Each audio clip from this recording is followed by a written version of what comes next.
കേരളത്തിന്റെ രാഷ്ട്രീയ രംഗത്തും കേന്ദ്ര രാഷ്ട്രീയ രംഗത്തുമൊക്കെ ധാരാളം കാര്യങ്ങൾ നടക്കുന്ന ഒരു സമയമാണിത്. അഖിലേന്ത്യാ തലത്തിൽ നമ്മുടെ സംസ്ഥാനങ്ങളുടെ പൊതു അവസ്ഥയെ നോക്കുമ്പോൾ കേന്ദ്ര ഗവൺമെന്റിന്റെ നിലപാടുകൾ സംസ്ഥാനങ്ങളെ എങ്ങനെ ബാധിക്കുന്നു, തൊഴിലിനെ എങ്ങനെ ബാധിക്കുന്നു, നമ്മുടെ സാധാരണക്കാരുടെ ജീവിതത്തെ എങ്ങനെ ബാധിക്കുന്നു എന്നുള്ളതാണ് ഏതൊരു ഭരണ സംവിധാനത്തിന്റെയും ഭാഗമായി നമ്മൾ ചർച്ച ചെയ്യേണ്ടത്. അങ്ങനെ നോക്കുമ്പോൾ ഇത്രയും വലിയ രാഷ്ട്രീയമായിട്ടുള്ള കോലാഹലങ്ങളും ബഹളങ്ങളും ഒക്കെ നടക്കുന്നുണ്ടെങ്കിലും പല കാര്യങ്ങളും പ്രഖ്യാപിക്കുന്നുണ്ടെങ്കിലും സംസ്ഥാനങ്ങളുടെ സാമ്പത്തിക സ്ഥിതിയും ധനസ്ഥിതിയും രാജ്യത്തിന്റെ സാമ്പത്തിക വളർച്ചയുമൊക്കെ വലിയ തോതിൽ ബാധിക്കുന്ന അവസ്ഥയാണുള്ളത്. അതിനകത്ത് കേന്ദ്ര ഗവൺമെന്റ് എടുക്കുന്ന നിലപാടുകളെ സംബന്ധിച്ച് പലപ്പോഴും നേരത്തെ വിമർശിച്ചിട്ടുള്ള പല കാര്യങ്ങളും ശരിയാണെന്ന് തെളിയിക്കുന്ന സംഭവങ്ങളാണ് കഴിഞ്ഞ ദിവസം പുറത്തു വന്നത്. സംസ്ഥാനങ്ങൾക്ക് കിട്ടേണ്ട അർഹമായ വരുമാനത്തെ വലിയ തോതിൽ വെട്ടിക്കുറയ്ക്കാൻ 15ാം ധനകാര്യ കമ്മീഷന്റെയും 14ാം ധനകാര്യ കമ്മീഷന്റെയും ഒക്കെ സമയത്ത് തന്നെ ചർച്ചകളിൽ കേന്ദ്ര ഗവൺമെന്റിന്റെ ഉന്നത കേന്ദ്രങ്ങൾ ഇടപെട്ടു എന്ന വാർത്ത കഴിഞ്ഞ ദിവസങ്ങളിൽ വന്നു. അത് ആധികാരികമായി പറഞ്ഞത് അന്ന് PMOയിലുണ്ടായിരുന്ന ഉദ്യോഗസ്ഥന്മാർ, പിന്നെ നീതി ആയോഗിന്റെ CEO ആയിരിക്കുന്ന ആളുകളാണ്. അപ്പൊ ഇത്തരത്തിൽ സംസ്ഥാനങ്ങളുടെ വരുമാനം വലിയ തോതിൽ വെട്ടിക്കുറയ്ക്കുന്നു. ഇതിനകത്ത് ഈ എല്ലാ സംസ്ഥാനങ്ങളും ഇതിനെതിരെ ശക്തമായ പ്രതിഷേധത്തിലാണ്. കേരള ഗവൺമെന്റ് ഇക്കാര്യത്തിൽ കുറേയേറെ മുന്നോട്ട് പോയി കുറേയേറെ കാര്യങ്ങൾ നിയമപരമായി ചെയ്യേണ്ട കാര്യങ്ങൾ, ഭരണഘടനാപരമായി ചെയ്യേണ്ട കാര്യങ്ങൾ ചെയ്തുകൊണ്ടിരിക്കുകയാണ്. അതിന്റെ ഭാഗമായിട്ടാണ് സുപ്രീം കോടതിയിൽ കേസ് കൊടുത്തു. ഭരണഘടനാ പ്രൊവിഷൻസ് എല്ലാം വെച്ചിട്ട് 25ാം തീയതി ലിസ്റ്റ് ചെയ്തിട്ടുണ്ടെന്നുള്ളത് നിങ്ങളും വായിച്ചിട്ടുണ്ട്. അതിന്റെ കേസ് കോടതി നിൽക്കുകയാണ്. 8ാം തീയതി കേരളത്തിലെ ബഹുമാനപ്പെട്ട മുഖ്യമന്ത്രി, മന്ത്രിമാര്, MLAമാരെല്ലാം കൂടി ചേർന്നിട്ട് വലിയൊരു പ്രക്ഷോഭം, ഈ വലിയ സമരത്തിന്റെ ഭാഗമായി ഡൽഹിയിൽ ആ ഒരു സമരം പ്രക്ഷോഭം ആലോചിച്ചിട്ടുണ്ട്. അതിനകത്ത് ആ സമരത്തിന്റെ ഡൽഹിയിലെ രൂപം ആലോചിക്കുന്നതിന് മുമ്പ് തന്നെ ബഹുമാനപ്പെട്ട പ്രതിപക്ഷ നേതാവിനെയും ഉപനേതാവിനെയും കൂടി മുഖ്യമന്ത്രി ചർച്ചയ്ക്ക് വിളിച്ചതിന് ശേഷമാണ് ആ സമര പരിപാടി ആലോചിച്ചത്. അവർ ആലോചിച്ച് ഡേറ്റ് അറിയിക്കാം. അന്ന് ഈ സമരം ആലോചിക്കുമ്പോൾ ഒരു കാര്യം മുഖ്യമന്ത്രി അവരോട് പറഞ്ഞിരുന്നു, 9ാം തീയതിക്കകം ഈ സമരം നമുക്ക് നടത്തണം.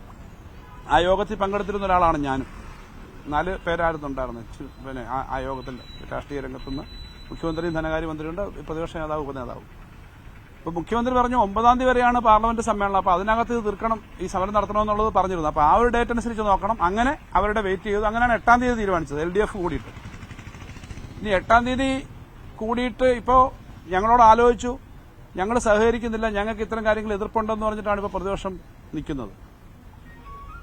അതിന് പറയുന്ന ന്യായം ഞങ്ങളോട് വിളിച്ച് ആലോചിച്ചെങ്കിലും പിന്നീട് ഞങ്ങൾ ഡേറ്റ് പറയുന്നതിന് മുമ്പ് പറഞ്ഞു. ഡേറ്റ് പറയുന്നത് ഈ പറഞ്ഞ ഡേറ്റിനകത്ത് 9ാം തീയതിക്കകം ഒരു ഡേറ്റ് അല്ലാതെ വേറൊരു സാധ്യതയില്ല. ഏതായാലും ആ സമരം വെച്ചു. ആ സമരത്തിനകത്ത് ഇപ്പോൾ അവർ സഹകരിക്കുന്നില്ല. അതിന് പറയുന്ന ന്യായം ഞങ്ങൾക്ക് ഈ കാര്യത്തിലെല്ലാം യോജിപ്പില്ല, ചില കാര്യത്തിലേ യോജിപ്പുള്ളൂ എന്നാണ്.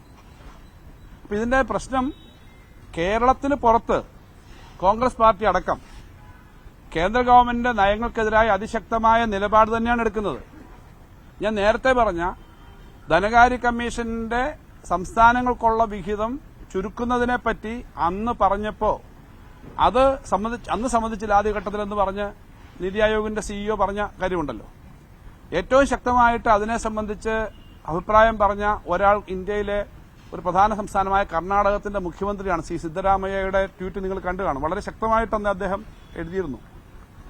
ഈ വാർത്തകൾ വരുന്ന ദിവസം ഞാൻ ചെന്നൈയിൽ അവിടെ ഒരു പ്രധാനപ്പെട്ട ഈ കേന്ദ്ര സംസ്ഥാന ബന്ധങ്ങളുടെ കോപ്പറേറ്റീവ് ഫെഡറലിസത്തെ പറ്റിയും ഇന്ത്യൻ ജനാധിപത്യത്തിന്റെ ഭാവിയെപ്പറ്റിയൊക്കെയുള്ള ഒരു seminar, Asian college of journalism സംഘടിപ്പിച്ച സെമിനാറിൽ പങ്കെടുത്തിരുന്നു. ശ്രീ ചിദംബരം, മുൻ ധനകാര്യമന്ത്രി, അതുപോലെ പഴനിവേൽ ത്യാഗരാജൻ, ബിസിനസ് സ്റ്റാൻഡേർഡിന്റെ സ്ഥാപക എഡിറ്ററും ഡയറക്ടറുമായിട്ടുള്ള ശ്രീ TN നൈനാൻ തുടങ്ങിയവരായിരുന്നു അതിലുണ്ടായിരുന്നത്. അതിൽ ശ്രീ ചിദംബരം പറഞ്ഞതും ഈ ഇന്ത്യ ഗവൺമെന്റ് ഇങ്ങനെ ഒരു കാര്യം എടുക്കുന്നതിന്റെ സാമ്പത്തിക വശങ്ങളെപ്പറ്റിയാണ്. അതിനകത്ത് ഞാനവിടെ പറഞ്ഞ ചില കണക്ക് കേട്ടിട്ട് അദ്ദേഹം അത്ഭുതപ്പെട്ടിട്ട് അവിടെ പരസ്പരം സംസാരിക്കാറുണ്ട്. അദ്ദേഹം തന്നെ സദസ്സിനോട് പറഞ്ഞു, കേരളത്തിന് 3 വർഷം മുമ്പ് ആകെയുള്ള സംസ്ഥാനത്തിന്റെ റവന്യൂ വരുമാനത്തിൽ 46% കേന്ദ്ര ഗവൺമെന്റിന്റെ ഭാഗത്ത് നിന്ന് കിട്ടേണ്ട നികുതി വരുമാനമായിരുന്നുവെങ്കിൽ ഈ വർഷം അത് 29% ഉള്ളൂ എന്ന് പറഞ്ഞപ്പോൾ അദ്ദേഹം അത്ഭുതപ്പെട്ടു. 29% ഉള്ളോ? അപ്പൊ ഈ കാര്യത്തിനകത്തൊക്കെ യോജിച്ച് സംസ്ഥാനങ്ങളെ ശ്വാസം മുട്ടിക്കുന്നതിൽ നിൽക്കണമെന്നാണ് കോൺഗ്രസിന്റെ ഏറ്റവും മുതിർന്ന നേതാക്കന്മാർ, ഞാൻ പറഞ്ഞ കർണാടകത്തിന്റെ മുഖ്യമന്ത്രിയും അതുപോലെ 10-15 പ്രാവശ്യം ഇന്ത്യയുടെ ബഡ്ജറ്റ് അവതരിപ്പിച്ചിട്ടുള്ള കോൺഗ്രസിന്റെ ഏറ്റവും പ്രധാനപ്പെട്ട നേതാവായിട്ടുള്ള ചിദംബരം അടക്കമുള്ള ആളുകൾ പറയുന്നു കേരളത്തിന് പുറത്ത് അവർക്ക് ഈ സ്റ്റാൻഡെല്ലാം ഉണ്ട്. കേരളത്തിനകത്ത് വന്നാൽ ഈ ഒരു സ്റ്റാൻഡില്ല. ഇതിന്റെ ഭാഗമായിട്ട് കേരളത്തിലെ ഗവൺമെന്റ് ഇടതുപക്ഷ മുന്നണിയെ എതിർക്കുക എന്നുള്ള തരത്തിലേക്ക് എല്ലാ തരത്തിലും കോൺഗ്രസ് പാർട്ടിയുടെ ജീവനക്കാരുടെ സംഘടന, അവരുടെ തൊഴിലാളി സംഘടന, അവരുമായി അനുബന്ധമായ മുഴുവൻ ആളുകളും ഇടതുപക്ഷ മുന്നണിക്ക് എതിരായിട്ട് പറയുക, ഈ ഗവൺമെന്റിനെതിരായിട്ട് പറയുക എന്നുള്ള മിനിമം അജണ്ട മാത്രം വെച്ചുകൊണ്ട് പോകുന്നതിന്റെ ഭാഗമായി രക്ഷപ്പെടുന്നത് ഇന്ത്യയിൽ സാധാരണക്കാരുടെ ജീവിതവും വരുമാനവും തൊഴിലുമൊക്കെ ബാധിക്കുന്ന രാഷ്ട്രീയ കാര്യങ്ങളിൽ, സാമ്പത്തിക കാര്യങ്ങളിൽ ജനവിരുദ്ധമായ നിലപാടെടുക്കുന്ന ബിജെപി ഗവൺമെന്റിനെ സഹായിക്കുന്ന അവസ്ഥയാണ് കേരളത്തിലെ പ്രതിപക്ഷം ഉണ്ടാക്കുന്നത്. അവരെ സംബന്ധിച്ച് പാർലമെന്റ് തെരഞ്ഞെടുപ്പ് വരുന്നതിന് തൊട്ടുമുമ്പ് അവർക്കുള്ള സീറ്റുകൾ കഴിഞ്ഞ പ്രാവശ്യം വലിയ തോതിൽ അവർക്ക് സീറ്റുകൾ കിട്ടി. അത് നിലനിർത്തുക എന്നുള്ള ആഗ്രഹമായിരിക്കും. ഭാവിയിൽ കേരളത്തിലെ ഇടതുപക്ഷവുമായിട്ടാണ് മത്സരിക്കേണ്ടതെന്നുള്ളതുകൊണ്ട് കേരളത്തിൽ കൂടുതൽ സീറ്റ് കിട്ടുന്നതിന് വേണ്ടിയിട്ടുള്ള രാഷ്ട്രീയമായിരിക്കും. പക്ഷേ ഇരിക്കുന്ന കൊമ്പ് മുറിക്കുന്നതാണ് കേരളത്തിലെ പ്രതിപക്ഷത്തിന്റെ സമീപനം എന്നുള്ളത് അവർ മനസ്സിലാക്കണം. എല്ലാ സംസ്ഥാനങ്ങളിലും ചെയ്ത് ഇങ്ങനെ ആയല്ലോ. അപ്പൊ ഈ ഇന്ത്യയിൽ ഇപ്പൊ ഇന്നലെ രാമജന്മഭൂമി പ്രശ്നത്തെ എങ്ങനെയാണ് ബിജെപി രാഷ്ട്രീയവൽക്കരിച്ചതെന്നുള്ളത് എല്ലാം കണ്ടുകൊണ്ടിരിക്കുന്ന, അത് ആ രാഷ്ട്രീയവൽക്കരണത്തിന്റെ പ്രശ്നം നമ്മൾ നേരത്തെ എല്ലാവരും ചർച്ച ചെയ്യുന്നത്, അത്തരം കാര്യങ്ങൾ കണ്ടുകൊണ്ടിരിക്കുന്ന, സാമ്പത്തിക രംഗത്ത് വലിയ അപകടം ഉണ്ടാക്കുന്ന തീരുമാനങ്ങൾ എടുത്തുകൊണ്ടിരിക്കുന്ന ഗവൺമെന്റിനെതിരെ നിലപാടെടുക്കുന്നില്ല. അതാണ് ഏറ്റവും പ്രധാനപ്പെട്ട പ്രശ്നമായിട്ട് നമ്മുടെ മുന്നിലുള്ള, അവരിവർ നിലപാടെടുക്കുന്നില്ല എന്നുള്ളതാണ്. അപ്പൊ ഇവിടെ ഈ സാമ്പത്തിക രംഗത്തെ കാര്യത്തിനകത്ത് ഞാൻ മറ്റ് കണക്കുകളൊന്നും പറയുന്നില്ല. കേരളത്തിലെ ഗവൺമെന്റ് ഇപ്പോൾ ഈ ശ്വാസമുട്ടലിന്റെ അടിസ്ഥാന കാരണം ഈ തരത്തിൽ ശ്രീ ചിദംബരം അടക്കമുള്ള ആളുകൾ, സിദ്ധരാമയ്യ അടക്കമുള്ള ആളുകൾ അംഗീകരിക്കുന്ന കേരളത്തിനോടെയും ഇന്ത്യയിലെ മറ്റ് പ്രതിപക്ഷ സംസ്ഥാനങ്ങളോടെയും കാണിക്കുന്ന നിലപാട് തിരുത്തണം. അങ്ങനെ തിരുത്തിയാൽ കേരളത്തിന് ഒരു സാമ്പത്തിക ബുദ്ധിമുട്ടുമില്ല. വാസ്തവത്തിൽ ഇവരൊക്കെ വിചാരിച്ചിട്ടും കേരളത്തെ തളർത്തി നിർത്തിയിടാൻ പറ്റുന്നില്ല. അതിന്റെ കണക്കുകൾ നിങ്ങളുടെ അടുത്തുണ്ട്. ഇത്രയും വെട്ടിക്കുറച്ചു. 57,000 കോടി രൂപ ഈ വർഷം കിട്ടാനുള്ളത് കൃത്യമായി വെട്ടിക്കുറച്ചതിന്റെ കണക്കുകൾ നിങ്ങളുടെയിലുണ്ട്. എന്നിട്ടും ഈ പറഞ്ഞ ശമ്പളം മുടങ്ങാനോ ഇതെല്ലാം അടച്ചുപൂട്ടാനോ എന്നുള്ള അവസ്ഥ ഉണ്ടാക്കാതെ നമ്മൾ പോവാം. നല്ല സ്ട്രഗിൾ ചെയ്താൽ പോകുന്നതെന്നുള്ള കാര്യമൊക്കെ തുറന്നു പറഞ്ഞിട്ട് തന്നെ എനിക്കുന്നില്ല. ഒന്നും രഹസ്യമൊന്നുമില്ല. സർക്കാർ ജീവനക്കാരുടെ ആനുകൂല്യങ്ങൾ കൊടുക്കുന്നത്, ആ ആനുകൂല്യങ്ങൾ കൃത്യമായി കൊടുക്കണമെന്നുള്ള കാഴ്ചപ്പാടുള്ള ഗവൺമെന്റാണ് നമ്മൾ. നേരത്തെ പറഞ്ഞിട്ടുണ്ട്. നേരത്തെയും ഇങ്ങനെ 1-2 വർഷത്തെയൊക്കെ ആനുകൂല്യങ്ങൾ കൊടുക്കുന്നത് പിന്നീട് ചേർത്ത് കൊടുത്തിട്ടുണ്ട്. തെരഞ്ഞെടുപ്പിന്റെ തൊട്ടുമുമ്പായി ഒരു സമരത്തിന് കാരണമായിട്ട് അത് ഉപയോഗിക്കേണ്ട കാര്യമില്ല. നമ്മൾ കൃത്യമായി പറഞ്ഞിട്ടുണ്ട്, ഞാൻ തന്നെ പറഞ്ഞിട്ടുണ്ട് പല തവണ, ഇതെല്ലാം കൊടുക്കാൻ ഗവൺമെന്റിന് ഉത്തരവാദിത്വം ഉണ്ട് എന്നുള്ള കാഴ്ചപ്പാടാണ് ഞങ്ങൾക്കുള്ളത്. മുമ്പ് ഈ സർക്കാർ ജീവനക്കാരുടെ ആനുകൂല്യങ്ങളും ശമ്പളവും ആനുകൂല്യങ്ങളും ഒക്കെയാണ് അപകടം എന്നുള്ളതുകൊണ്ട് ഇതൊക്കെ നിർത്താൻ തീരുമാനിച്ച ഒരു കാലം ഉണ്ടായിരുന്നു UDFന്റെ. ആ സമീപനമൊന്നും നമ്മൾ സ്വീകരിച്ചിട്ടില്ല. ഇതെല്ലാം കൊടുക്കണമെന്ന് തന്നെയാണ് നമ്മുടെ അഭിപ്രായം. കൊടുക്കാൻ ഉത്തരവാദിത്തോടുകൂടി ചെയ്യുകയും ചെയ്യും. പക്ഷേ 57,000 കോടി രൂപ ഈ വർഷം കിട്ടാനുള്ള കണക്ക് വെറുതെ ഒരു കണക്ക് പറഞ്ഞല്ല. ഒന്നാമത്തെ വർഷം, ഈ ഗവൺമെന്റ് വന്നതിന്റെ ഒന്നാമത്തെ വർഷം 2021-ൽ 21-22-ൽ 21-ലുണ്ടായിരുന്ന ഇതിനേക്കാൾ എത്രയോ അധികം ചെലവെടുത്ത വർഷം വന്നു. എന്നാൽ വരുമാനം 19,000 കോടി രൂപ ഉണ്ടായിരുന്ന ഗ്രാന്റ് വെട്ടിക്കുറച്ചു. 12,000 കോടി രൂപ ഉണ്ടായിരുന്ന ഈ GST കോമ്പൻസേഷൻ ഇപ്പം ഒന്നും തരുന്നില്ല. കടമെടുക്കാൻ ആ സമയത്ത് 5%, 4% വരെ എടുക്കാൻ പറ്റുന്നത് 3%ആയി ചുരുക്കി. ഇതിന്റെയൊക്കെ തുക നോക്കുമ്പോൾ, ഇത് കണക്ക് കൂട്ടി നോക്കുമ്പോൾ ഈ പണം വരും. എല്ലാം ഉണ്ടായിട്ടും നമ്മൾ ഏതെങ്കിലും മേഖലയെ കുറച്ചിട്ടില്ല. നിങ്ങൾ നോക്കിയാൽ അറിയാം, അന്നുണ്ടായിരുന്ന 1,38,000 കോടിയേക്കാളും എത്രയോ അധികം തുകയാണ് ഇപ്പോൾ ചെലവാക്കുന്നത്. ഈ ബുദ്ധിമുട്ടൊക്കെ ഉണ്ടായിട്ടും, ആ ബുദ്ധിമുട്ട് ഉണ്ടായിട്ടും ഇത്രയും ചെലവാക്കുമ്പോൾ ഇനി കിട്ടാനുള്ളതിന്റെ പകുതിയെങ്കിലും അടിയന്തരമായി കിട്ടിയാൽ ഇപ്പോൾ ഉള്ള പ്രതിസന്ധികൾ കുറച്ച് ഈ തടസ്സങ്ങൾ ഒഴിവാകും. അപ്പോൾ അവിടെ ഞങ്ങളിതെല്ലാം കൊടുക്കാൻ കമ്മിറ്റഡ് ആണെന്ന് കൃത്യമായി പറയുകയും ആ രാഷ്ട്രീയം ചെയ്യുന്നതാണ്. എന്നാൽ ഇവിടെ ഈ സർക്കാർ ജീവനക്കാരുടെയും പൊതുമേഖലയിലും ഒക്കെയുള്ള അവസ്ഥയെ സംബന്ധിച്ച് കണ്ണു തുറന്നു നോക്കാൻ പ്രതിപക്ഷവും ചില സംഘടനകളും തയ്യാറാവുന്നില്ല. മിനിഞ്ഞാന്നത്തെ മനോരമ ഞാൻ പറയുന്ന മറ്റു പത്രത്തിലുണ്ട്. മനോരമ പത്രത്തിൽ വരുന്നു എന്ന് പറയുമ്പോൾ മനോരമ പലപ്പോഴും ധാരാളം വിമർശനം പറയുന്ന ഒരു പത്രം ആയതുകൊണ്ട് ഞാൻ എടുത്ത് പറയുന്നതേ ഉള്ളേ. മറ്റു പത്രങ്ങളിലൊക്കെ വരാറുണ്ട്. ഓരോ ദിവസവും ഈ പത്രങ്ങളിലുണ്ട്. അതിന് വന്നൊരു വാർത്തയുണ്ട്. PSC നിയമനത്തെ സംബന്ധിച്ച് ഇന്ത്യയിലാകെ നടന്ന ഏകദേശം ജൂലൈ ടു ജൂലൈ ആണ്. അതിനകത്ത് ഏകദേശം ഇന്ത്യയിലാകെ നടന്ന അപ്പോയിന്റ്മെന്റിന്റെ 60%, ആ കണക്ക് ഞാനെടുത്ത് അയച്ചു തരേണ്ട കാര്യമില്ല, പത്രത്തിൽ വന്നാണ്, 60% കേരളത്തിലാണ് നടന്നത്. ഇതിനു മുമ്പ് പാർലമെന്റിൽ ഒരു മറുപടി കൊടുത്തു. കഴിഞ്ഞ 6 മാസക്കാലത്ത്, ആ പീരീഡ് വെച്ചിട്ട് 6 മാസക്കാലത്ത് ആകെ നടന്ന അപ്പോയിന്റ്മെന്റിൽ 25,000 PSC വഴി എല്ലാ സംസ്ഥാനങ്ങളിലും നടന്ന അപ്പോയിന്റ്മെന്റ്. അതിൽ 19,000 കേരളത്തിലാണ്. ഇപ്പൊ PSC വഴി അപ്പോയിന്റ്മെന്റ് നടക്കുന്ന കേരളത്തിലാണ്. ഇപ്പൊ ഞാനീ പറഞ്ഞ വാർത്ത മനോരമ വന്ന വാർത്ത അത് ഇന്ത്യയിലെ PSCകളുടെ അപ്പോയിന്റ്മെന്റ് സംബന്ധിച്ച് കേന്ദ്ര ഗവൺമെന്റ് ഏജൻസി എടുത്ത കണക്കാണ്. ആ കണക്കിൽ ഏതാനും 10,000-60,000 എങ്ങാണ്ട് കണക്കാണ്. അതിനകത്ത് 60%-ലധികവും ഈ 3% ആളുള്ള കേരളത്തിലാണ് നടത്തിയത് എന്നുള്ളത് കേരളത്തിലെ ഗവൺമെന്റിന്റെ ജീവനക്കാരോട് ചെറുപ്പക്കാരോടുള്ള കമ്മിറ്റ്മെന്റിന്റെ ലക്ഷണമാണ്. നമ്മൾ സാമൂഹ്യക്ഷേമ രംഗത്തുള്ള പ്രവർത്തനങ്ങളും മറ്റു പ്രവർത്തനങ്ങളൊക്കെ നന്നായി കൊണ്ടുപോകാൻ ആഗ്രഹിക്കുന്നു. അപ്പൊ അതുകൊണ്ട് നമ്മൾ ഈ കേരളത്തെ സംരക്ഷിക്കണമെങ്കിൽ നമ്മുടെ നാട്ടിലെ സർക്കാർ സംവിധാനം, ജീവനക്കാര്, ആകെയുള്ള സാമൂഹ്യ വികസന രംഗം ഒക്കെ സംരക്ഷിക്കണമെങ്കിൽ കേരളത്തിലെ മുഴുവൻ ജനങ്ങളും രാഷ്ട്രീയമായ ചെറിയ ചെറിയ താല്പര്യത്തിന് അതീതമായി കേരളത്തിന്റെ താല്പര്യം സംരക്ഷിക്കാൻ ഒരുമിച്ച് നിൽക്കണം. അത് പറയാൻ തന്നെയാണ് ഡൽഹി സമരത്തിന് എന്തെല്ലാം UDF തീരുമാനിച്ചെങ്കിലും അവര് ഈ സമയം എന്തായാലും 9-നകത്തെ പറ്റൂ. ഡൽഹി സമരത്തിന് UDFും പങ്കെടുക്കണമെന്നാണ് എന്റെ അഭ്യർത്ഥന. കാരണം ഇത് ആരുടെയും ഒരു ഗവൺമെന്റിന്റെ രാഷ്ട്രീയമായ പ്രശ്നമല്ല. കേരളത്തിന് കിട്ടാനുള്ള 50,000 കോടി രൂപ ഒരു വർഷം കിട്ടാതിരുന്നു കഴിഞ്ഞാൽ 50,000 കോടി രൂപ താഴോട്ട് ചെലവാക്കുമ്പോൾ അതിന്ന് 1-2 ലക്ഷം കോടി രൂപ ആളുകളുടെ ഇടയിലേക്ക് പലതവണ മറിച്ച് ചെല്ലേണ്ടത് ചെല്ലുമ്പോൾ എന്തും വേണ്ടി മാറ്റം ഉണ്ടാവും കേരളത്തിൽ. കേരളത്തിന്റെ സാമ്പത്തിക വികസനത്തെ വലിയ തോതിൽ തടയുന്ന തരത്തിലാണ് പണം വെട്ടിക്കുറയ്ക്കുന്നത്. അതെല്ലാം മേഖലയിലും ബാധിക്കും. അതുകൊണ്ട് നമുക്ക് ഒരുമിച്ച് ഈ കാര്യങ്ങൾ കൊണ്ടുപോകണം. നമുക്ക് നാട്ടിലെ ജനങ്ങളുടെ തൊഴിലും ജീവിതവുമാണ് പ്രശ്നം. അക്കാര്യത്തിനകത്ത് സർക്കാർ ജീവനക്കാരും പൊതുജനങ്ങളും എല്ലാവരും ഒരുമിച്ച് നിന്ന് പ്രവർത്തിക്കുന്ന പോലെ അതിനകത്ത് രാഷ്ട്രീയ വ്യത്യാസം ഇല്ലാതെ പ്രതിപക്ഷത്തിന്റെ സഹകരണം ഈ കാര്യങ്ങളിൽ ഉണ്ടാവണം. പ്രതിപക്ഷ നേതാവിന്റെ കഴിഞ്ഞ ദിവസങ്ങളിലെ പത്രസമ്മേളനത്തിലെ അദ്ദേഹം പറയുന്ന കാര്യങ്ങൾ നേരത്തെയുള്ള കാര്യങ്ങൾ ആവർത്തിച്ചുകൊണ്ടിരിക്കുക എന്നല്ലാതെ ഈ പറയുന്ന അടിസ്ഥാനപരമായ കാര്യങ്ങളെപ്പറ്റി അദ്ദേഹം പറയുന്നില്ല. അതുകൊണ്ട് എന്റെ വിനീതമായ അഭ്യർത്ഥന ഈ കേരളത്തിന് വേണ്ടി എന്ന് പറഞ്ഞാൽ ഒരു വർഷം 50,000 കോടി രൂപ നഷ്ടപ്പെട്ടാൽ 2, 3, 4 വർഷമാകുമ്പോൾ 2 ലക്ഷം കോടി രൂപ കേരളത്തിൽ വരേണ്ടത് കേരളത്തിൽ വരില്ല, മറ്റ് സംസ്ഥാനങ്ങളിലേക്ക് പോകും, മറ്റ് പ്രദേശങ്ങളിലേക്ക് പോകും. ചിലപ്പോൾ അത് സംസ്ഥാനങ്ങൾക്ക് തന്നെ കിട്ടണമെന്നില്ല, കോർപ്പറേറ്റുകളുടെ പല ഇതിനും ഉള്ള പദ്ധതികൾക്ക് പോകും. അതുകൊണ്ട് ആ കാര്യം പറയാനാണ് വിളിച്ചത്. ബഡ്ജറ്റിന്റെ തയ്യാറെടുപ്പും കാര്യങ്ങളും ഒക്കെ നടക്കുന്നതിനിടയിൽ ഈ കാര്യം കേരളത്തിന്റെ ഒരു സാമ്പത്തിക സ്ഥിതി മാത്രമല്ല, ഈ കേന്ദ്ര ഗവൺമെന്റിന്റെ നിലപാട് 8-ാം തീയതി നടക്കുന്ന കേരളം ആകെ ഒരുമിച്ച് ചേർന്ന് നടത്തേണ്ട ഈ വലിയ പ്രക്ഷോഭം തുടങ്ങിയ കാര്യങ്ങളെപ്പറ്റി ഒന്ന് പറയണമെന്നുള്ളതുകൊണ്ടാണ് വിളിച്ചത്. നാളെ നടക്കുന്ന സമരം തീർച്ചയായിട്ടും പിന്നെ ആ സമരം ഇപ്പോൾ ഒരു യഥാർത്ഥത്തിലുള്ള കാരണങ്ങളിൽ നിന്ന് ഒളിച്ചോടാൻ വേണ്ടിയിട്ട് നടത്തുന്ന സമരമാണ്. കേന്ദ്രം തരണ്ട ഈ കാര്യത്തെ സംബന്ധിച്ച് സമീപനമെടുത്ത് കേന്ദ്രത്തിനെതിരായി ഒരുമിച്ച് കേന്ദ്രത്തിന്റെ നിലപാട് തിരുത്തി ഈ പണം നമുക്ക് തരണമെന്ന് പറഞ്ഞ് ഒരുമിച്ച് നിൽക്കണം. കാരണം ഇതെല്ലാം കൃത്യമായി കണക്കുള്ളതാണല്ലോ. ആ പണിമുടക്കൊണ്ട് വെറും രാഷ്ട്രീയമായ കാര്യമാണ് ചെയ്യാൻ പറ്റുക. ആരൊക്കെ ചേർന്ന BJP ഉണ്ട്. യഥാർത്ഥത്തിൽ പ്രഖ്യാപിച്ചിരിക്കുന്ന സമരത്തിൽ BJPയും കോൺഗ്രസും കൂടെ അല്ലേ?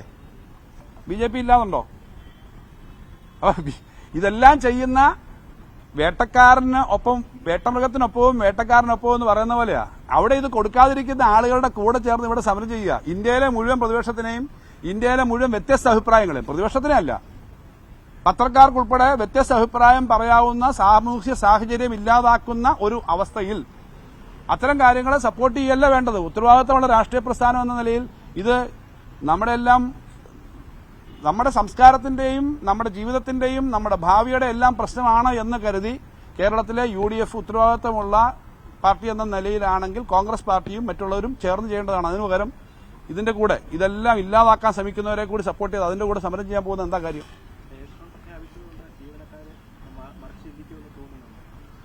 അല്ല, അങ്ങനെ പ്രഖ്യാപിച്ചിട്ടില്ലല്ലോ.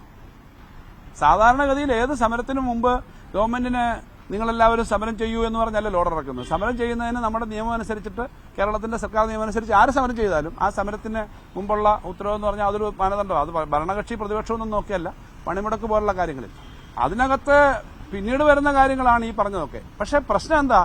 സാധാരണ സർക്കാർ ജീവനക്കാരോട് ഞാൻ പറയാൻ ആഗ്രഹിക്കുന്നത്, കോവിഡ് സമയത്ത് ഇന്ത്യയിൽ ഒരു സ്ഥലത്തും ശമ്പള പരിഷ്കരണം നടത്തിയില്ല. കേരളത്തിൽ ശമ്പള പരിഷ്കരണമോ പെൻഷൻ പരിഷ്കരണമോ ആ സമയത്താണ് നടത്തിയത്. അത് കഴിയുമ്പം DAയുടെ പ്രശ്നം വരുന്നുണ്ട്. DA അതിനുശേഷം കൊടുക്കാനുണ്ട്, കുറച്ച് DAകൾ കൊടുക്കാനുണ്ട്. ഇത് നേരത്തെ ഇങ്ങനെ കൊടുക്കാത്ത പിന്നീട് ഒരുമിച്ച് കൊടുക്കുന്ന അവസ്ഥയുണ്ട്. കൊടുക്കുമെന്ന് പറഞ്ഞു, ഇതൊന്നും ഒളിച്ചു വെച്ചിട്ടല്ല. DA ഉൾപ്പെടെയുള്ള കാര്യങ്ങൾ ഘട്ടമായി കൊടുക്കും. ഗവൺമെന്റ് ആ കാര്യത്തിനാണ് ശ്രമിക്കുന്നത്. ഇവിടെ വലിയ തോതിൽ പണം വെട്ടിക്കുറച്ച് പിന്നെ നമ്മുടെ ഇത്ര 57,000 കോടി രൂപ വെട്ടിക്കുറച്ചപ്പോൾ ഇന്ത്യയിൽ ഏറ്റവും കൂടുതൽ വരുമാനം വർദ്ധിപ്പിച്ച സംസ്ഥാനം കേരളമായതുകൊണ്ടാണ് എത്രയോ പ്രാവശ്യം വന്ന വാർത്തയുണ്ട് കേരളത്തില് ശമ്പളം നിന്നുപോകും. ഏറ്റവും കൂടുതൽ വരുമാനം വർദ്ധിപ്പിച്ച ഒരു സംസ്ഥാനമായതുകൊണ്ടാണല്ലോ ആ മേഖലയിലൊന്നും തടസ്സം വരാതിരിക്കുന്നത്. പക്ഷെ ആ തടസ്സം വരാതിരിക്കുന്നതുകൊണ്ട് ഇഷ്ടം പോലെ പണം കേരളത്തിന്റെ പെട്ടിക്കകത്തുണ്ട് എന്നൊന്നും പറഞ്ഞിട്ട് കാര്യമില്ല. നമുക്ക് കിട്ടാനുള്ളതിന്റെ 1/3 പണം തരാതെ അവിടെ വെച്ചേക്കും. ആ പണം മേടിക്കാൻ നമ്മൾ ഒരുമിച്ച് നിൽക്കേണ്ടതല്ലേ? പത്രക്കാരുടെയും വലിയ പ്രവർത്തനം അതിനാ വേണ്ടതെന്നാണ് എന്റെ അഭിപ്രായം. എല്ലാ മേഖലയിലും ബാധിക്കുന്നതാണിത്.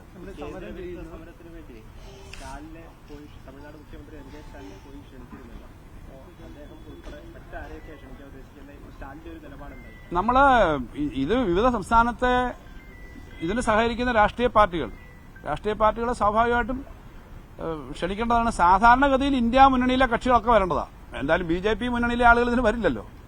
ഇന്ത്യ മുന്നണിയിലെ കക്ഷികളൊക്കെ മാനസികമായിട്ടുള്ള പിന്തുണ ഉണ്ടാവണം. കേരളത്തിലെ ഈ കേസ് സംബന്ധിച്ചുള്ള കാര്യങ്ങൾ എല്ലാ മുഖ്യമന്ത്രിമാർക്കും എല്ലാ ഗവൺമെന്റിനും ഞങ്ങൾ ഇന്ന കാര്യമാണ് കോൺസ്റ്റിറ്റ്യൂഷൻ അനുസരിച്ച് നമുക്ക് ഇന്ന കാര്യങ്ങളാണ് കിട്ടാൻ നമ്മൾ അറിയിച്ചിട്ടുണ്ട്. അവരോടെല്ലാം ഈ കാര്യങ്ങൾ പറഞ്ഞിട്ടുണ്ട്. വിവിധ പ്രസ്ഥാനങ്ങളുടെ പിന്തുണ കേരളത്തിന് വേണ്ടി മാത്രമല്ല ഇന്ത്യയിലെ ഫെഡറൽ സംവിധാനത്തിന്റെ ഭാഗമായി കിട്ടണമെന്ന് പറഞ്ഞിട്ടുണ്ട്. ഈ കാര്യങ്ങൾ നടക്കുന്ന സമയത്താണല്ലോ കേന്ദ്ര ഗവൺമെന്റ് സംസ്ഥാനങ്ങൾക്ക് കൊടുക്കുന്ന 41% ഇപ്പോൾ ആകെ അവർക്ക് കിട്ടുന്ന വരുമാനത്തിൽ താഴോട്ട് കൊടുക്കുന്നത്. ആ താഴോട്ട് കൊടുക്കുന്ന വരുമാനം 41 എന്നുള്ളത് 32 ആക്കാനായിട്ട് ശ്രമിച്ചു എന്നാണ്. ആ പറഞ്ഞാരാ? നമ്മളാരും അല്ല, വളരെ ആധികാരികമായ ആളുകൾ പറഞ്ഞു എന്നാണല്ലോ വാർത്ത. അപ്പൊ ക്ലിയർ അല്ലേ? നമ്മളീ പറഞ്ഞ കാര്യങ്ങൾ ഓരോന്നോരോന്ന് വന്ന് വീഴുകയാണ്. ക്ലിയർ ആയിട്ട് ഈ പറഞ്ഞതെല്ലാം ശരിയാണ്.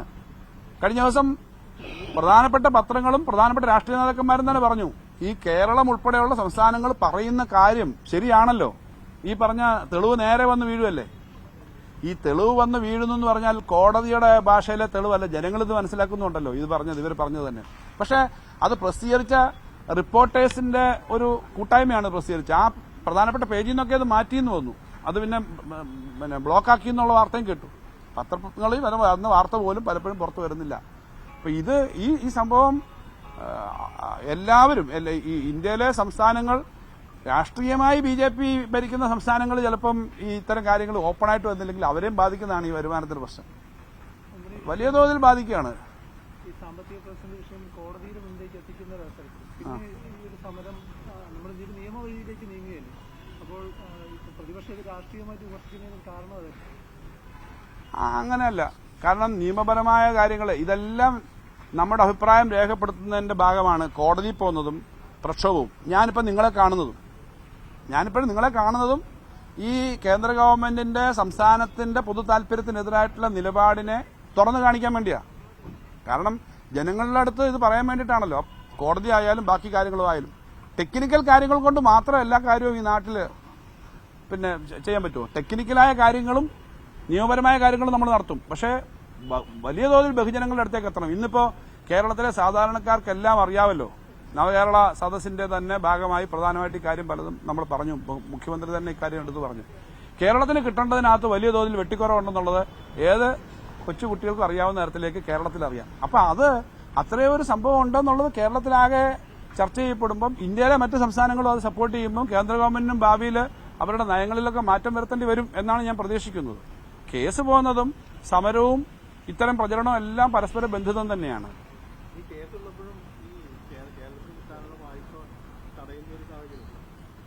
തടയുന്ന സാഹചര്യമുണ്ട്. കഴിഞ്ഞ ദിവസങ്ങളിൽ വന്ന വാർത്ത തന്നെ ഇപ്പോ നമുക്ക് 2017 മുതലാണ് ഈ പബ്ലിക് അക്കൗണ്ട് എന്ന് പറയുന്ന ഒരു കണക്കെടുക്കാൻ തുടങ്ങി. അതായത് ട്രഷറി കിടക്കുന്ന പണം മുമ്പ് ഈ കടത്തിന്റെ പരിധി വരുന്നതായിരുന്നില്ല. ട്രഷറി പണം കിടക്കും സാധാരണ ഇത് വലിയ പണമല്ല. നമ്മൾ കുറെ പേരൊക്കെ പിന്നെ സർക്കാർ ജീവനക്കാരോ അല്ലാത്തവരോ നമുക്ക് ഡെപ്പോസിറ്റ് ഇടാം. ഡെപ്പോസിറ്റ് ഇടുമ്പം 0.5% ചെറിയ പലിശ അധികം ഉണ്ടല്ലോ അവിടെ. മാത്രമല്ല ഏറ്റവും സുരക്ഷിതമായ ലോകത്തെല്ലാം ഒന്നാമത്തെ ഗ്യാരണ്ടീഡ് ആയിട്ടുള്ള ഫണ്ട് ഏതാ? സർക്കാർ ഫണ്ടാണ്. സർക്കാരിന്റെ ബോണ്ടും സർക്കാരിന്റെ ട്രഷറി. അപ്പൊ അതിൽ കിടക്കുന്ന പണം സാധാരണഗതിയിൽ നമ്മുടെ ബോറോയിങ് ആയിട്ട് കരുതുന്നതല്ല. പിന്നെ ബോറോയിങ്ങിനെ സംബന്ധിച്ചാൽ ഇത്രയും നിയമങ്ങളൊന്നും ഉണ്ടായിരുന്നില്ല. ഇപ്പൊ കേന്ദ്ര ഗവൺമെന്റ് 3% എടുക്കാവുന്നുള്ളൂ എന്നാണ് നിയമമെങ്കിലും 6.4 ആണ് കഴിഞ്ഞ ബഡ്ജറ്റിൽ പറഞ്ഞത്. ഇങ്ങനെ ഓരോ പ്രാവശ്യം അവരധികം എടുക്കുകയാണ്. നമ്മളെക്കാളും അധികം സ്റ്റേറ്റുകളെക്കാളും. അപ്പോൾ ഈ ട്രഷറി കിടക്കുന്ന പണത്തിനകത്ത് നമുക്കിപ്പോൾ ഇവർ കൊണ്ടുവന്നതിന് ശേഷം പബ്ലിക് അക്കൗണ്ട് എന്നുള്ള സിസ്റ്റം, പബ്ലിക് അക്കൗണ്ടുള്ള പണവും നമ്മുടെയാന്ന് പറഞ്ഞു. ഈ വർഷത്തെ ബോറോയിങ്ങിന്റെ പരിധി നിശ്ചയിച്ചപ്പോൾ 13,000 കോടി നമ്മൾ ട്രഷറിയിൽ നിന്ന് എടുക്കുമെന്നാണ് അവരൊരു കണക്ക്.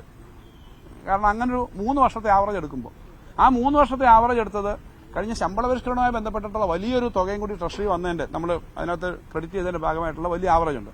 അപ്പോൾ 13,000 കോടിയാണ് ഒരു വർഷം എടുക്കുന്നത്. യഥാർത്ഥത്തിൽ കഴിഞ്ഞ വർഷം നമ്മൾ 9,000 കോടി എടുത്തുള്ളൂ. ഈ വർഷം ഇതുവരെ 6,000 കോടി താഴെ എടുത്തിട്ടുള്ളൂ. നമ്മൾ പറഞ്ഞു ഈ 9,000 കോടി എടുത്തുള്ളൂ, അക്കൗണ്ടന്റ് ജനറലിന്റെ കണക്കുൾപ്പെടെ നമ്മൾ കൊടുത്തു, ഞങ്ങൾ കൊടുക്കും. അതുകൊണ്ട് ഞങ്ങൾക്ക് ആ 4,000 കോടി എന്തായാലും ഉണ്ടല്ലോ, ഞങ്ങൾ എടുത്തിട്ടില്ലല്ലോ, മാത്രമല്ല എടുക്കാൻ എലിജിബിളാ. ഈ വർഷം കിട്ടേണ്ടത്, ഈ വർഷത്തെ നിത്യനിദാന ചെലവിന് വേണ്ട പണം അടുത്ത വർഷം അക്കൗണ്ട് നോക്കിയിട്ട് തരാമെന്ന് പറഞ്ഞ കാര്യമുണ്ടോ? അഥവാ ഈ വർഷം തരുന്നത് കൂടിപ്പോയി അടുത്ത വർഷം കുറയ്ക്കാമല്ലോ. നിങ്ങൾ ആലോചിച്ച് നോക്കണം. നിങ്ങൾക്ക് ഈ മാസം കുട്ടികളുടെ ഫീസ് കൊടുക്കാനും ഹോട്ടലിൽ കൊടുക്കാനും പലചരക്കടയിൽ കൊടുക്കാനുള്ള പണം ഈ മാസം കിട്ടിയാലേ കാര്യമുള്ളൂ.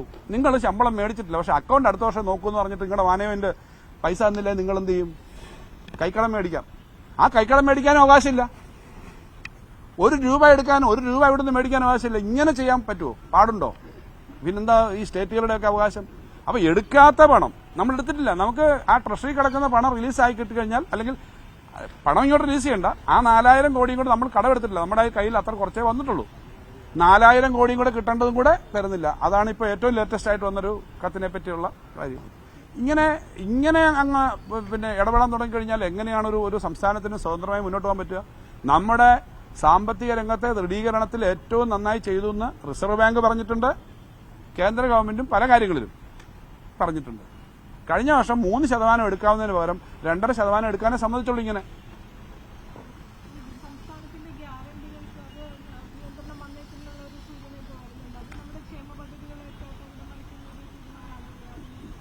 ഇങ്ങനെ വാർത്തകൾ വരുന്നുണ്ട്.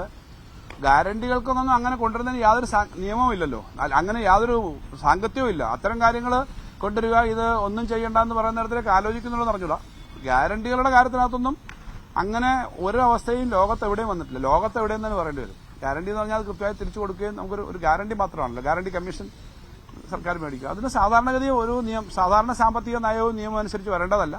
നമ്മുടെ നാട്ടിൽ വലിയ തോതിൽ ഉൽപാദനം വർദ്ധിച്ചില്ലെങ്കിൽ, വലിയ തോതിൽ തൊഴിലവസരങ്ങൾ ഉണ്ടായില്ലെങ്കിൽ, സ്വകാര്യ മൂലധനം ഉൾപ്പെടെ വലിയ തോതിൽ ഇൻവെസ്റ്റ് ചെയ്യപ്പെട്ടില്ലെങ്കിൽ നമുക്ക് പിന്നെ എക്കണോമി ചലിച്ച് മുന്നോട്ട് പോകാൻ പറ്റില്ല. ലോകത്താകെ ഇപ്പോൾ ഉണ്ടാകുന്ന ഒരു റിസഷനെ പറ്റിയുള്ള വാർത്ത വന്നു.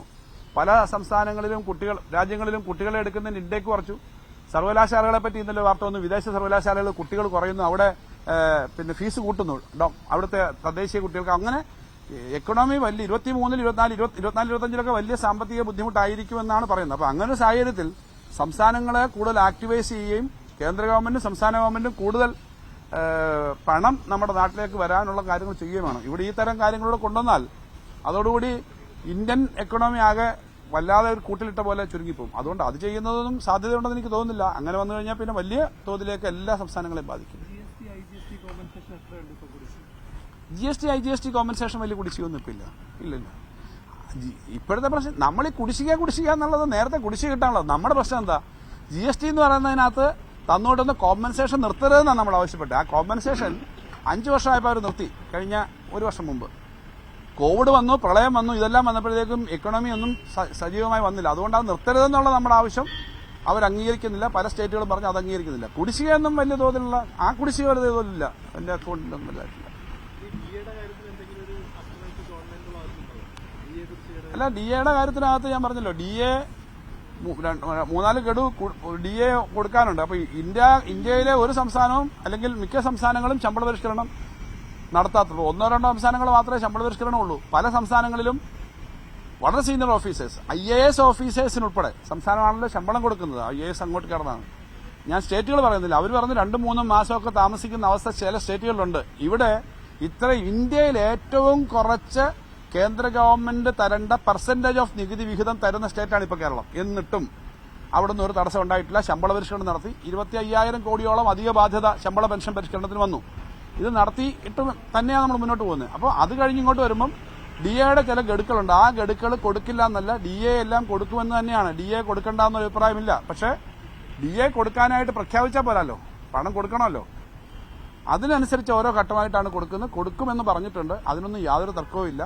ജീവനക്കാരുടെ പൊതുപ്രശ്നങ്ങളിലെല്ലാം ഇന്ത്യയിലെ ഏറ്റവും മെച്ചപ്പെട്ട തരത്തിൽ തന്നെ സമീപനം എടുക്കുന്ന സർക്കാർ തന്നെയാണ് സംസ്ഥാന സർക്കാർ. അതിന് മാത്രം മാറ്റവും ഇല്ല. ഈ പ്രതിപക്ഷമായിട്ട് അവര് വളരെ ശക്തമായിട്ട് പങ്കെടുക്കുന്നില്ല എന്നുള്ള തരത്തിലേക്ക് കാര്യങ്ങൾ പറഞ്ഞല്ല നിൽക്കുന്നത്. ഞാനതാ പറഞ്ഞേ, ഈ ഒരു ഡേറ്റ് ആലോചിക്കുന്നതിന് മുമ്പ് മുഖ്യമന്ത്രി തന്നെ അദ്ദേഹം പ്രതിപക്ഷ നേതാവിനും ഉപനേതാവിനും ഉൾപ്പെടെ വിളിച്ച് സംസാരിച്ച് നിങ്ങൾ ഇതിനകത്ത് സഹകരിക്കണം. അപ്പോൾ അവർ പറഞ്ഞു ഞങ്ങൾക്ക് പല കാര്യങ്ങളിൽ യോജിപ്പുണ്ടെങ്കിലും കൂടുതൽ കാര്യങ്ങൾ വിയോജിപ്പ്. ആ വിയോജിപ്പ് പറഞ്ഞ കാര്യങ്ങൾക്കൊന്നും വലിയ അടിസ്ഥാനമില്ല എന്നുള്ളത് നേരത്തെ നമ്മൾ പറഞ്ഞതാണ്. അദ്ദേഹം മുഖ്യമന്ത്രിക്ക് പരസ്യമായി കത്തൊക്കെ അയക്കുകയൊക്കെ ചെയ്തു. അതെല്ലാം രാഷ്ട്രീയമായ കാരണങ്ങൾ കൊണ്ടാണ്. എല്ലാ കാര്യത്തിലും എതിർക്കാൻ അവർക്കങ്ങ് LDF-നെ അനുകൂലിക്കാൻ പറ്റില്ല എന്ന് ഞങ്ങൾക്കറിയാം. രാഷ്ട്രീയമായി എതിർക്കേണ്ടി വരും. പക്ഷെ കേരളത്തെ എതിർക്കാൻ പാടില്ല എന്നേ ഞാൻ പറയുന്നുള്ളൂ. അപ്പോൾ കേരളത്തോട് താല്പര്യമുണ്ടെങ്കിൽ പ്രതിപക്ഷം ഈ സമരത്തിന് യോജിക്കുകയാണ് വേണ്ടത്. അവര് ഇടതുപക്ഷ ജനാധിപത്യ മുന്നണിയോട് യോജിപ്പ് കാണിക്കേണ്ട. ഇടതുപക്ഷ ജനാധിപത്യ മുന്നണിക്ക് രാഷ്ട്രീയമുണ്ട്, UDF-ന് അവരുടെ രാഷ്ട്രീയമുണ്ട്. ഇടതുപക്ഷ ജനാധിപത്യ മുന്നണിയോടുള്ള ദേഷ്യത്തിന്റെ ഭാഗമായിട്ടല്ല പ്രവർത്തിക്കേണ്ടത്. കേരളത്തോട് താല്പര്യമുണ്ടെങ്കിൽ ഞാൻ പറഞ്ഞതുപോലെ സിദ്ധരാമയ്യയും ചിദംബരവും അടക്കമുള്ള ഏറ്റവും സീനിയറായ കോൺഗ്രസ് നേതാക്കന്മാർ തന്നെ വിവിധ സംഭാഷണങ്ങളിൽ പറഞ്ഞ അവര് ഈ രംഗത്തെ ഒരാൾ മുഖ്യമന്ത്രിയാണ്, അദ്ദേഹം ഫിനാൻസ് മിനിസ്റ്റർ കൂടിയാണ് കർണാടകത്തിൽ. മറ്റേദ്ദേഹം ദീർഘകാലം കേന്ദ്രത്തിന്റെ ധനകാര്യമന്ത്രിയായിരുന്ന ആളാണ്. അവർ കോൺഗ്രസിന്റെ ഏറ്റവും ടോപ്പ് നേതാക്കന്മാരാണ്. അവരുൾപ്പെടെ പറഞ്ഞ ഈ കാര്യങ്ങൾ കണ്ടുകൊണ്ട് കേരളം പോലുള്ള സംസ്ഥാനത്തെ എങ്ങേറ്റം അല്ലാതെ ശ്വാസം മുട്ടിക്കുന്നു. നിങ്ങളിപ്പോൾ 57,000 കോടി രൂപ തരാനില്ല, എന്നാൽ പിന്നെ ഞങ്ങൾ 20,000 കോടി രൂപയ്ക്ക് കൂടെ ചേരാം എന്നും വേണേ പറയാലോ, അവർക്ക് വേണമെങ്കിൽ. ഇഷ്യൂ കേരളത്തോട് താല്പര്യമുണ്ടെങ്കിൽ അവര് ഇത്തരം കാര്യങ്ങളിൽ തുറന്ന് സമീപനം എടുക്കും, കേന്ദ്രത്തിന്റെ നിലപാടിനെതിരെ പറയും. പക്ഷെ അവർക്ക് ആരോടാണ് താല്പര്യം? അതുകൊണ്ടാണ് പറഞ്ഞ പണിമുടക്കിനെ അടക്കം പിന്തുണയ്ക്കുന്നത് BJP സംഘടനകൾ ഈ ദിവസം ഇല്ലേ? BJP സംഘടനകളും ഈ ദിവസം പണിമുടക്കുന്നുണ്ടല്ലോ. അതിന്റെ കൂടെ ചേരുന്നു എന്ന് പറഞ്ഞാൽ ആലോചിച്ചാൽ മതി നിങ്ങൾ.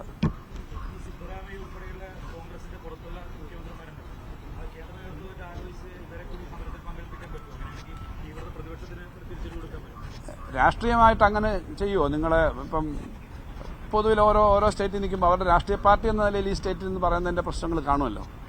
പക്ഷേ ഞാൻ പറഞ്ഞ ഇഷ്യൂ അവർ പറയുന്നത് കൃത്യമല്ലേ? ഇഷ്യൂ അവർ പറഞ്ഞത് ഈ പറഞ്ഞ എഡിറ്റേഴ്സിന്റെ ഒരു ആ ഇനിഷ്യേറ്റീവിന്റെ പത്രവാർത്ത പുറത്തു വന്നപ്പോൾ തന്നെ അതിശക്തമായിട്ടാണ് സിദ്ധരാമയ്യ മുഖ്യമന്ത്രിയുടെ ട്വീറ്റ് വന്നത്. വളരെ ശക്തമായിട്ടാണ്. അതുപോലെ പല നേതാക്കന്മാരും പറഞ്ഞു. ഞാൻ പറഞ്ഞ ഏതെങ്കിലും ഒരു രാഷ്ട്രീയ പാർട്ടിയുടെ അല്ല, അതൊരു സ്റ്റേറ്റിന്റെ പ്രശ്നമാണ്.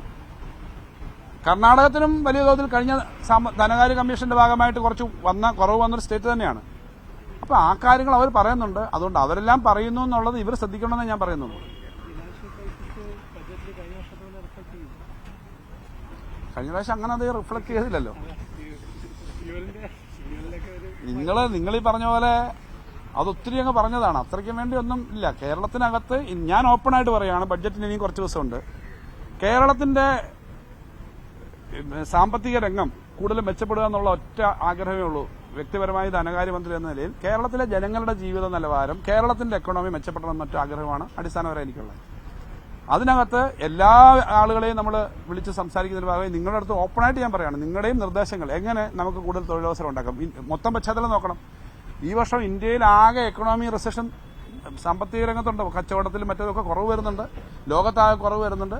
അപ്പോൾ അങ്ങനെ വരുമ്പോൾ നമ്മുടെ ഇവിടുന്ന് ധാരാളം ഈ പുറത്തേക്ക് പോകുന്നതും വരുന്നതിന്റെ ഒക്കെ ആയിട്ടുള്ള കുറെ വ്യത്യാസങ്ങളുണ്ട്. യൂണിവേഴ്സിറ്റി പഠിക്കാൻ പോകുന്ന ഒത്തിരി പറഞ്ഞല്ലോ. പക്ഷേ ഈ കേരളത്തിനകത്ത് ധാരാളം കുട്ടികൾ പുറത്തേക്ക് പോകുന്നു എന്ന് പറയുമ്പോൾ തന്നെ കേരളത്തിനകത്ത് പലരും പുറത്തു പോയവർ തിരിച്ചു വന്നിട്ട് പല മേഖലയിൽ ഇൻവെസ്റ്റ്മെന്റ് നടത്തുന്നുണ്ട്. ഇപ്പൊ കേരളത്തിന് അനുകൂലമായ പല മേഖലകളുണ്ട്. അവിടെയൊക്കെ കൂടുതൽ ഇൻവെസ്റ്റ്മെന്റ് ഉണ്ടായി കൂടുതൽ വരുമാനം ഉണ്ടാകുന്ന തരത്തിലേക്ക് നല്ലതുപോലെ ഒരു എല്ലാവരും ചേർത്തൊരു വികസന കാര്യങ്ങൾ വേണമെന്നേ ഉള്ളൂ നമുക്ക്. അതിനകത്ത് ഏതെങ്കിലും ഒരു ടാക്സ് ഒക്കെ ചിലത് വളരെ പരിമിതമല്ലേ ടാക്സ് കൂട്ടാനൊക്കെ ഉള്ള അവകാശമുള്ളൂ. ഒന്നും കൂട്ടാതിരിക്കാൻ എന്നല്ല ഞാൻ പറഞ്ഞത്. കൂട്ടാൻ തീരുമാനിച്ചാലും അധികം അങ്ങനെ ചെയ്യാൻ പറ്റില്ല. അപ്പോൾ കഴിഞ്ഞ പ്രാവശ്യം ഒരു കാര്യമാണ് പറഞ്ഞത്. നിങ്ങളത് വലിയൊരു വിവാദമായി എടുത്തു. എനിക്ക് അതിനകത്ത് വിഷമമുണ്ട്. പക്ഷെ ഞാൻ അതിനകത്തൊന്നും പറയുന്നില്ല. അങ്ങനെ ഇവിടുത്തെ പ്രധാനപ്പെട്ട ഒരു വിഷയമായിട്ടല്ലായിരുന്നു അത് കാണേണ്ട. കാരണം അത്രയേറെ കേരളത്തിനെ ഇവർ ശ്വാസം മുട്ടിക്കുമ്പോൾ ആ ഒരു വിഷയത്തിൽ മാത്രമാണ് കേന്ദ്രീകരിച്ചത്.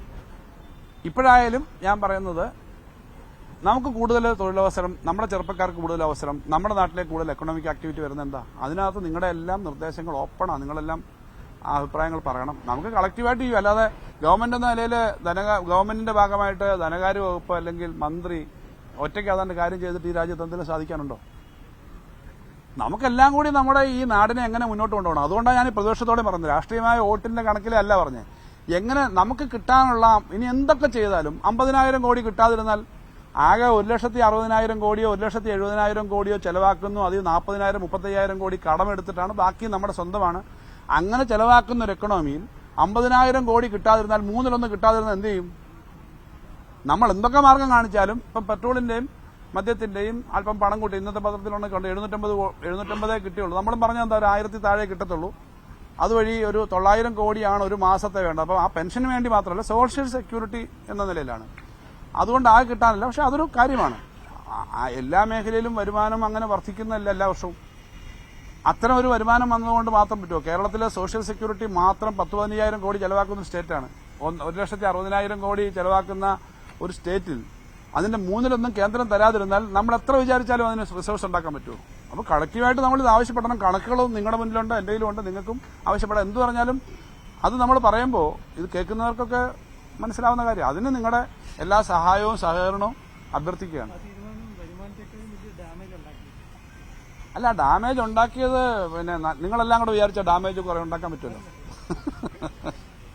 നിങ്ങളെല്ലാവരും കൂടെ പറയുകയാണ് ഇങ്ങനെയാണെന്ന് പറഞ്ഞാൽ. അതാണേ പറഞ്ഞത്. അതുകൊണ്ടാണ് പറഞ്ഞത് നിങ്ങൾ തന്നെ നല്ല സജഷൻ പറഞ്ഞാൽ നമുക്ക് എടുക്കാമെന്ന് എടുക്കാമല്ലോ. ഇതിനകത്ത് ഉള്ളത് എടുക്കാൻ ഓപ്പൺ ആണല്ലോ. ഞങ്ങളെല്ലാവരുടെയും അഭിപ്രായം കേട്ടോ. ഇപ്പോൾ പ്ലാനും ബഡ്ജറ്റിന്റെ ഒക്കെ പൊതു പ്രക്രിയ ഉണ്ടെന്നാൽ ഏറ്റവും ഇന്നോവേറ്റീവ് ആയിട്ടുള്ള കാര്യങ്ങൾ എന്ത് ചെയ്യാം, അതിനകത്ത് എല്ലാവരുടെയും അഭിപ്രായം കേട്ടോ തന്നെയാണ് ഇത്. കാരണം കേരളത്തിന്റെ സാമ്പത്തിക രംഗത്തെ വളർച്ച, പൊതുരംഗത്തെ വളർച്ച നമ്മുടെ നിങ്ങളുടെ എല്ലാം കൂടെ ആവശ്യമല്ലേ. കേരളം വളരെ മെച്ചപ്പെട്ട് മുന്നോട്ട് വരണമെന്നുള്ളത്. അതനുസരിച്ച് എല്ലാ അഭിപ്രായം പറയാം. ഡാമേജ് ചെയ്യണമെങ്കിൽ നമുക്ക് ശത്രുത ഉണ്ടായില്ലേ ഡാമേജ് ചെയ്യാൻ നിൽക്കണ്ടേ.